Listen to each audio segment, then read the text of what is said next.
Right then, you lot. Let's talk about farming, shall we? Specifically, the bit that makes a grown farmer cry, the weather. It's a right pain in the backside, isn't it? One minute it's drier than a nun's. Well, you get the picture. The next, it's chucking it down like Noah's having a right laugh. The thing is, we can't control the bloody weather, can we? But what we can control is how we deal with it.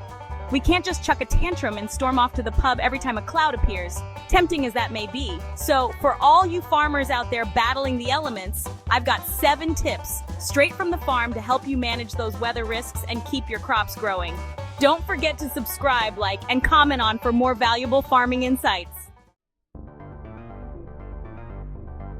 Now, I know what you're thinking. Clarkson, you dinosaur, what do you know about weather apps?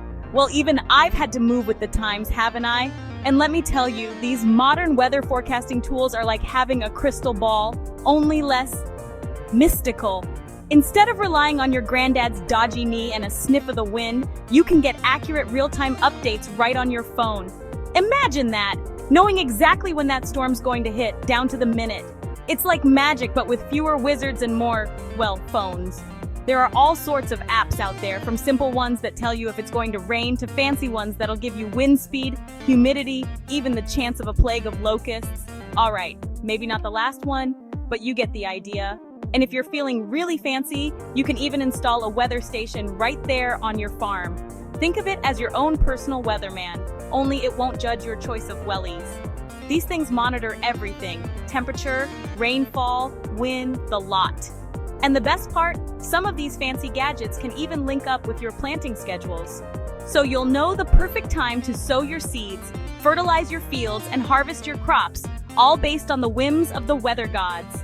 It's like having Mother Nature on speed dial, but without all the nagging. Now, listen up, because this one's important. Remember that time you bet your entire life savings on a lame donkey named Buttercup at the village fair? No? Well, trust me, it wasn't pretty.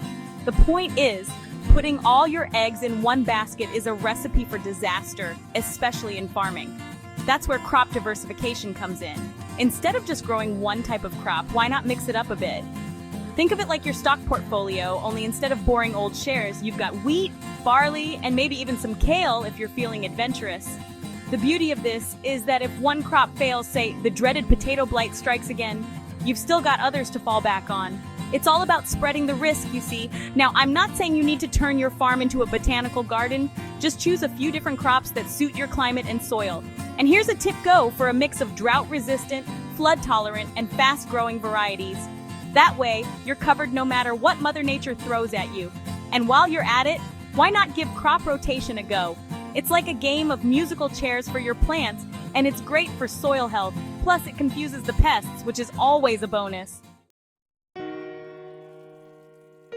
Let's talk about water, shall we? The lifeblood of any farm, but also a right royal pain in the neck when it comes to the weather. One minute you're praying for rain, the next you're building an ark. That's why having a proper water management system is more important than a kettle in a power cut. It's about making sure your crops get the right amount of moisture, no matter what the skies are doing. Now, if you're lucky enough to have regular rainfall, that's fantastic. But for those of us who aren't blessed with such good fortune, there are ways around it. Take drip irrigation, for example. It's like giving your plants a slow, steady drink instead of just chucking a bucket of water at them and hoping for the best. Saves water, saves money, everyone's happy. But what about when the heavens open and it won't stop raining? Well, that's where drainage systems come in. Think of them as the escape tunnels for all that excess water, preventing your fields from turning into a swamp. And if you're feeling really ambitious, why not try rainwater harvesting? It's like having your own personal reservoir, ready to quench your crop's thirst whenever they need it. Chapter 4, Protective Structures, Shielding Your Crops from the Elements and the Occasional Stray Football. Now, I'm not suggesting you wrap your entire farm in cotton wool, but a little bit of protection never hurt anyone, did it? Especially when it comes to crops. They're delicate little things, aren't they? A bit of frost here, a hailstorm there, and boom, you're left with a field of misery. That's where protective structures come in. Think of them as little fortresses for your plants, shielding them from the worst of the weather. Greenhouses are the obvious choice, of course.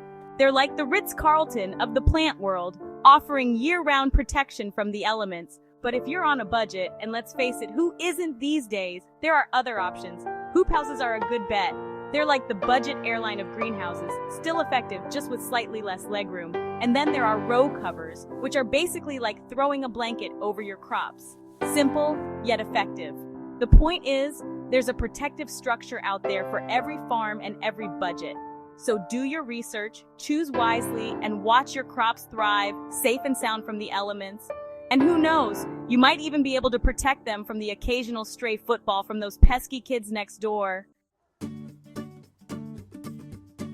Chapter 5. Climate-adapted crops and livestock. Choosing the right team for the job. Right, let's talk about choosing the right team. No, I'm not talking about hiring a bunch of farmhands who can actually drive a tractor without crashing it into the ditch. I'm talking about your crops and livestock.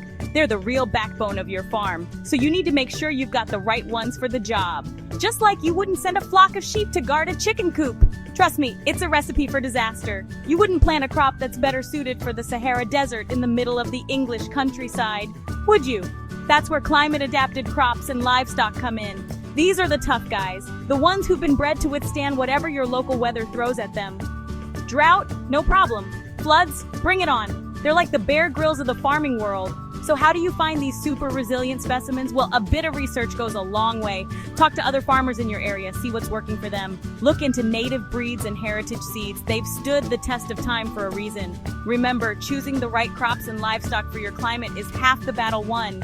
It's like having a team of expert footballers instead of a bunch of lads down the pub who've never kicked a ball in their lives. Chapter 6. Crop and Livestock Insurance, because even the best plans can go wrong. Now I know what you're thinking. Clarkson, you're talking about insurance? How dull. And you're right, it's not exactly the most thrilling topic, is it? It's about as exciting as watching paint dry. But trust me on this one, because insurance is one of those things you don't realize you need until you really, really need it. Think of it like this. You wouldn't drive your tractor without insurance, would you? Of course not. Because if you crashed it, not saying you would, of course, but you know, just in case, you'd be in a right pickle without it. The same goes for your farm. No matter how much you prepare, how carefully you plan, Mother Nature can still throw you a curveball.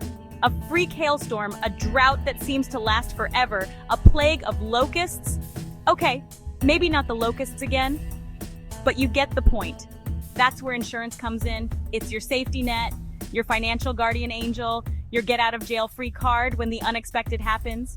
It might seem like an unnecessary expense, but trust me, it's better to have it and not need it than need it and not have it.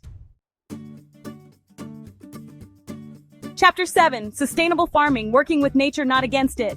Right now for the final tip, and it's a big one: sustainable farming. Now, before you switch off and go and make yourself a cup of tea, hear me out. I know what you're thinking. Clarkson's gone all eco-warrior on us. And you're right, I have, but not in a lentil-eating, sandal-wearing kind of way. Sustainable farming is about working with nature, not against it.